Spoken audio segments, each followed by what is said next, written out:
9 सितंबर को उपराष्ट्रपति पद का चुनाव होना है। ऐसे में सत्ता पक्ष और विपक्ष दोनों खेमों में उम्मीदवार तय करने की सियासी चर्चाओं का दौर शुरू हो गया है। उपराष्ट्रपति पद के लिए विपक्षी इंडिया गठबंधन का साझा उम्मीदवार सत्ताधारी एनडीए प्रत्याशी के खिलाफ चुनाव मैदान में उतरेगा। विपक्षी दलों ने संकेत दिए हैं कि उपराष्ट्रपति पद के लिए इंडिया के उम्मीदवार की घोषणा 16 अगस्त के बाद किया जाना लगभग तय है। चुनाव आयोग की ओर से उपराष्ट्रपति चुनाव की तारीखों का ऐलान किए जाने के बाद विपक्षी गठबंधन की तैयारियों के संबंध में कांग्रेस के एक वरिष्ठ नेता ने कहा कि सहयोगी दलों के साथ इस पर प्रारंभिक चर्चा शुरू हो गई है। नामांकन दाखिल करने की अंतिम तारीख 21 अगस्त है, इसलिए आपसी सहमति से संयुक्त उम्मीदवार का ऐलान करने के लिए विपक्षी दलों के पास काफी समय है। विपक्ष ने तय किया है कि हम सम्मानजनक मुकाबले के लिए बिल्कुल तैयार हैं। उपराष्ट्रपति चुनाव में लोकसभा तथा राज्यसभा के सांसद मतदान करते हैं और दोनों सदनों में एनडीए भाजपा के पास बहुमत है। लोकसभा और राज्यसभा में कुल 788 सांसदों की संख्या में वर्तमान में 782 सांसद हैं। इसमें लोकसभा में एनडीए के पास 293 सांसद हैं, तो इंडिया गठबंधन के पास 232, जबकि राज्यसभा में एनडीए के पास 133, तो विपक्षी गठबंधन के खेमे में 107 सांसद हैं। इस तरह संख्या बल के लिहाज से उपराष्ट्रपति चुनाव में एनडीए की जीत लगभग तय है, मगर बीजू जनता दल, वाईआरएस कांग्रेस तथा भारत राष्ट्रीय समिति जैसे कुछ क्षेत्रीय दल जो दोनों खेमों के हिस्से में नहीं है, उनका रुख चुनाव को रोचक जरूर बना सकता है। विपक्षी दलों की कोशिश होगी कि ऐसे उम्मीदवार को मैदान में उतारा जाए कि इन दलों का समर्थन जुटाने के साथ ही भाजपा के सहयोगी दल तेलुगु देशम तथा जेडीयू को भी असहज किया जाए।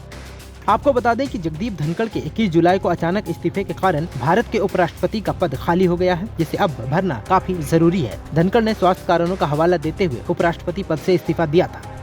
संविधान के अनुच्छेद 324 राष्ट्रपति और उपराष्ट्रपति चुनाव से जुड़े 1952 और 1974 के कानूनों के तहत ये जिम्मेदारी पूरी तरह निर्वाचन आयोग के अधीन होती है। राष्ट्रपति और उपराष्ट्रपति चुनाव अधिनियम की धारा 4(3) के अनुसार अगर दोनों संवैधानिक पदों का कार्यकाल सामान्य रूप से समाप्त होता है तो निर्वाचन आयोग को अगले चुनाव के लिए 60 दिन पहले अधिसूचना जारी करना होता है। इसके पीछे का उद्देश्य ये होता है कि मौजूदा राष्ट्रपति या उपराष्ट्रपति का कार्यकाल समाप्त होने से पहले उनके उत्तराधिकारी चुन लिए जाए, जिससे संवैधानिक रिक्तियां न रहे।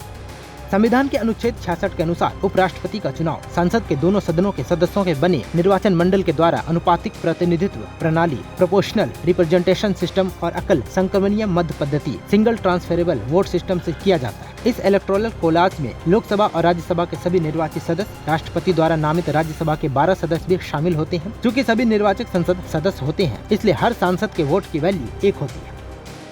उपराष्ट्रपति का चुनाव पोस्टल बैलेट से होता है। वोट देने वाले सांसदों को सभी प्रत्याशियों के आगे वरीयता क्रम में अंक अंकित करने होते हैं। ये अंक भारतीय, रोमन या मान्यता प्राप्त भारतीय भाषाओं में दिए जा सकते हैं, लेकिन शब्दों में नहीं। पहली वरीयता देना अनिवार्य है, बाकी वरीयता वैकल्पिक होती है। चुनाव आयोग मतदान के लिए विशेष स्याही वाली कलम देता है, जिसे मतदान केंद्र पर ही उपलब्ध कराया जाता है। मतदान के लिए किसी अन्य कलम का इस्तेमाल करने पर वोट अमान्य घोषित कर दिया जाता है।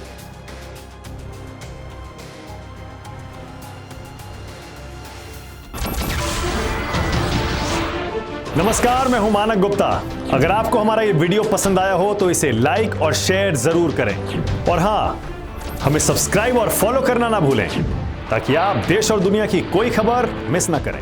तो जुड़े रहिए हमारे साथ और देखते रहिए न्यूज़ 24।